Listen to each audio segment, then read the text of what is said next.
This is David Bedein reporting from Netzer. Netzer, we're starting again because we had some cackling in the background. We had cackling here. Cackling. Netzer is an area that's being farmed and that's being where many vineyards are being planted between Jewish community of Alon Shvut and the Jewish community of Elazar. Now this is an area which is what's called state land.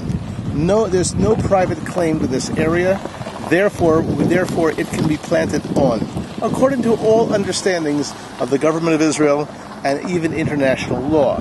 However, even though the area is being planted privately on government land, Arabs come along and say you can't do that because it constitutes what they call a new settlement and encroachment on areas that they are now claiming.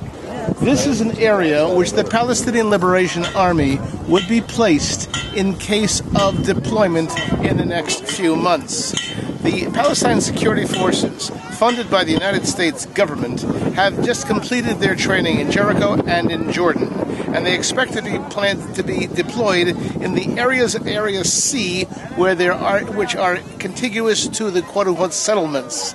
This is what we're talking about here. This area here, which connects to the main road, would be one of the areas that the Palestinian Liberation Army would be placed in. The funding and the training of the Palestinian Security Forces finished in the last week of April 2012, and now the deployment is expected in the near future.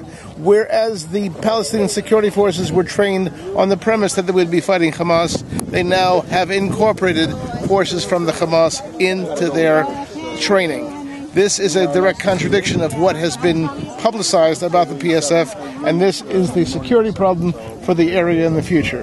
This is David Bedein reporting from Netzer, an area that today is being celebrated on Israel Independence Day, but has a precarious future.